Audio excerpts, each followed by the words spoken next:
Okay, so I had you guys watch two videos yesterday if you're in class or over the internet if you were not in class on Monday. And those two videos were Dave Asprey, biohacking, and how to make an addiction. These two topics might not seem to be related, but they really are. Biohacking is the process of trying to optimize the human body. Dave Asprey was talking about the three levels of your brain. If you've ever seen a picture of your brain before, if you've ever seen the diagram of it, you know that you have the brain stem, and then different levels, and then the very front part that's curved, kind of looks like a fist in the front, is your frontal cortex. Now the rest of the brain is the more basic parts. So the parts that keep you alive, the parts that are your instincts, the parts that try to um, do the things that all mammals do. So that's why he's talking about, um, you know, I see a stick, I'm distracted. I see some rotten meat, let's go eat it. Let's eat the thing that's bad for us because it tastes good. I see a leg, let's hump it. Those are the parts of the mammalian brain. The reptilian brain is more, I'm gonna make your heart beat, I'm gonna make you breathe, I'm gonna make you, digest your food without thinking about it. That's the reptilian brain. The reptile part of us definitely is something that we have basically no control over. You have no control over your autonomic nervous system. Um, we do have some control over the mammalian brain, but not much. The part that we really have control over is the thinking brain. That's the human brain. Unfortunately, and this has been proven with a lot of research, um, the other parts of the brain take primacy because it's all about survival. He was talking about put your hand on a hot stove and you'll move it before you even realize, ow, that was hot. And then you realize you have no control over that part of the brain. So those other two parts of the brain is where the subconscious resides. And we've been talking about the conscious mind versus the subconscious mind for quite a while now. It is the part of the brain, subconscious anyway, is the part of the brain that thinks that you have no control over. It's the one that gives you those weird ideas. Somebody cuts you off in traffic and it thinks, run them off the road or kill them. And most of us don't even pay much attention to it. And that's good because otherwise we'd all be in jail because the subconscious brain isn't logical. It just suggests things. It doesn't even care if you follow through with them. It just wants to make suggestions. It's like an idiot in the corner just yelling out random things for you to do. Um, the other the other part of our brain, the human part of our brain, is a part of our brain that um, you know does think, feel. It also is a part of our brain that becomes addicted. The rest of our brain becomes addicted too, and it's the harder part to stop the addiction but it's more, it gets used to doing things in a pattern, and it wants to keep that pattern going. The human part of the brain becomes addicted because of the feeling. It wants to have a certain feeling from the drug. So, I want to get high, basically. The mammalian and the reptilian part of the brain, they basically just become used to doing it. The mammalian part of the brain becomes used to the biochemical and physiological changes and wants to keep that going. The mammalian part of the brain gets used to having certain states of mind and wants to keep that going. It's a human part of the brain that wants to avoid feeling That's why we drink or get high, or enhance feeling. That's why we drink or get high. It changes how we feel.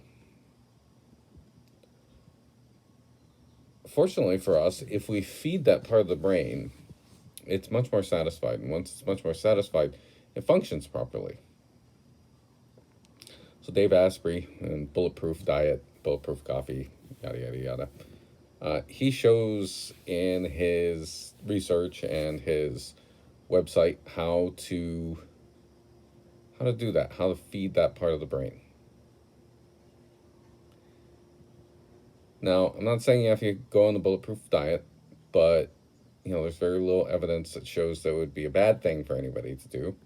There is a lot of evidence that shows that would be beneficial, and it helps with different processes in the body.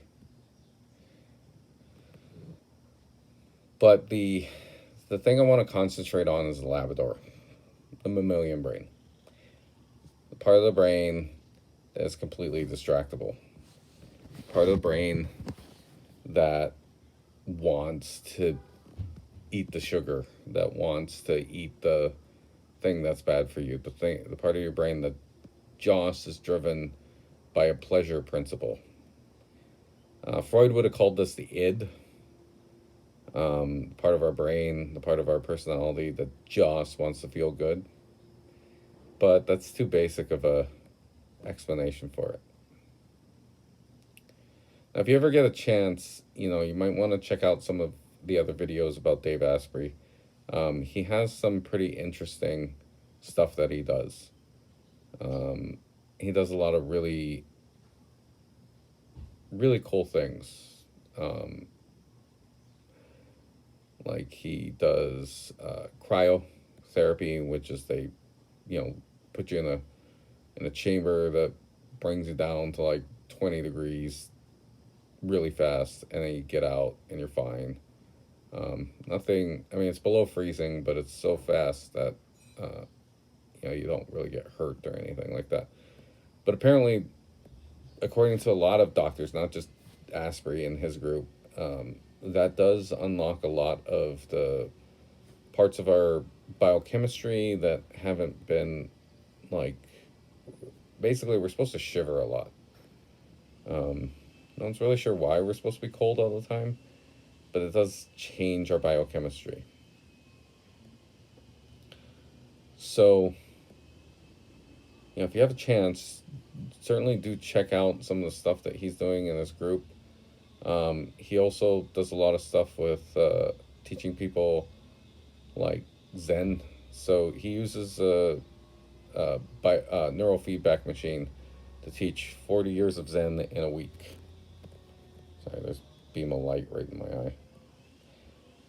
And, in one of the videos that I used to show that is hard to find because he has so many videos now, so many TED Talks, he used to talk about the fact that he would have this retreat for 5 days, and invariably everybody throws up or starts crying.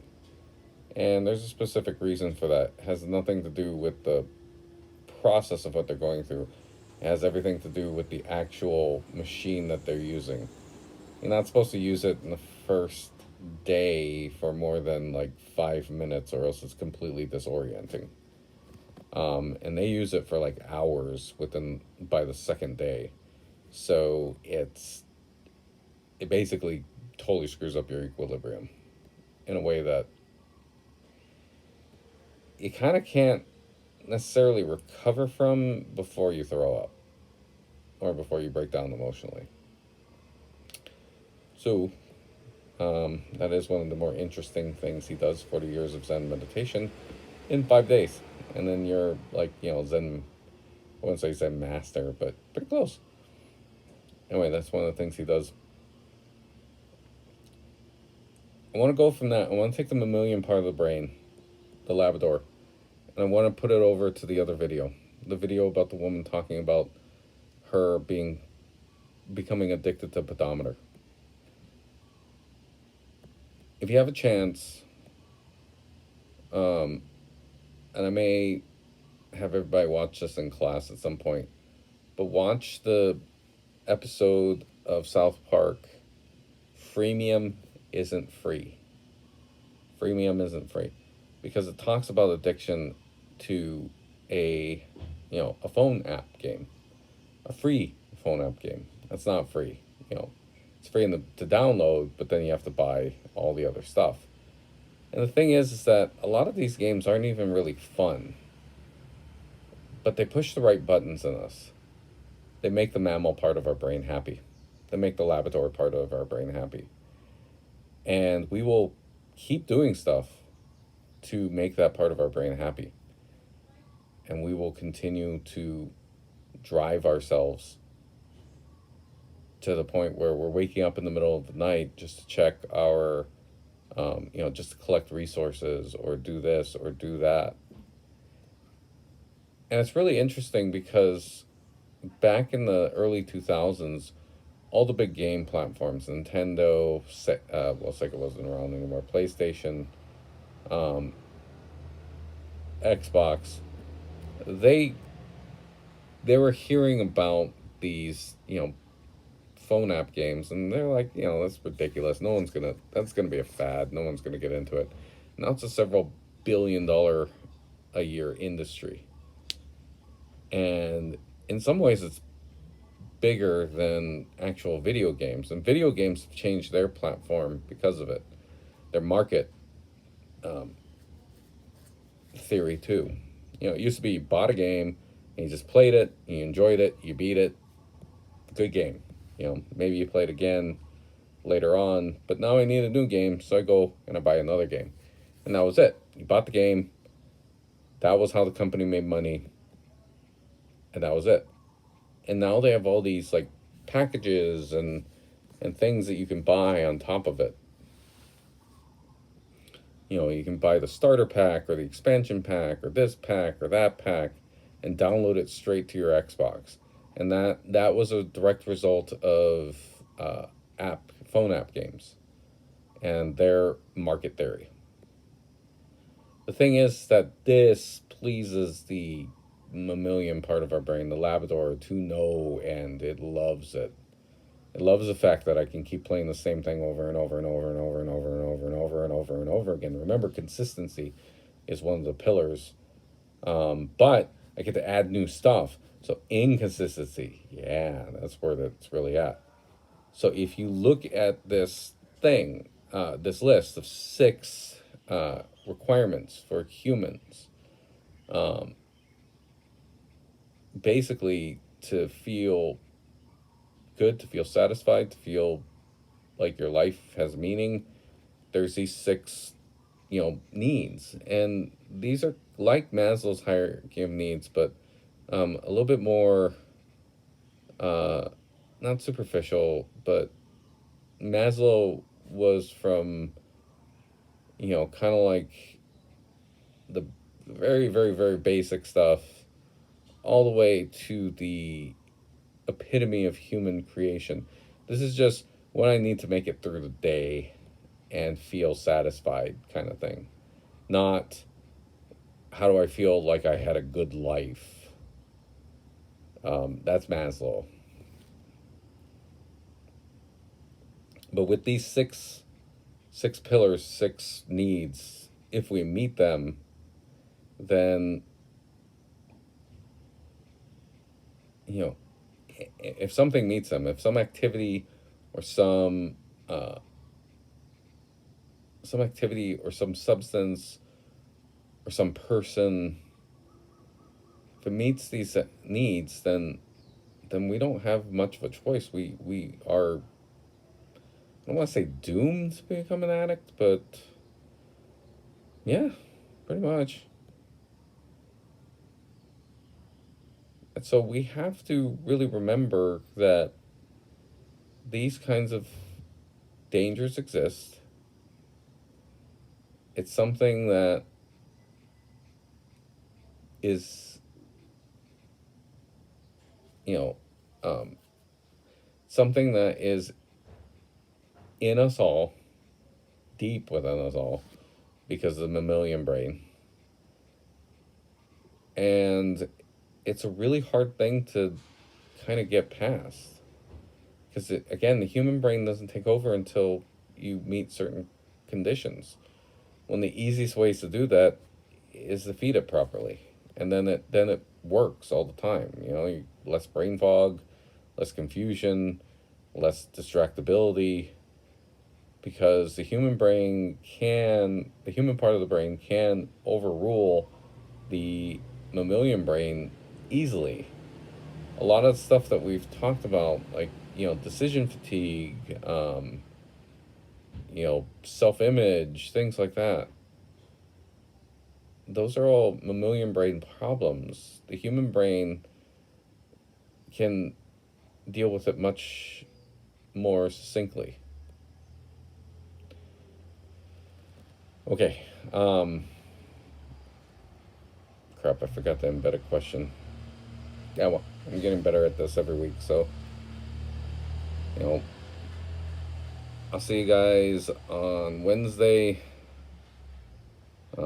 If not, if you can't make it in on Wednesday, I have to think of how we're gonna do that. So, okay. Have a good one.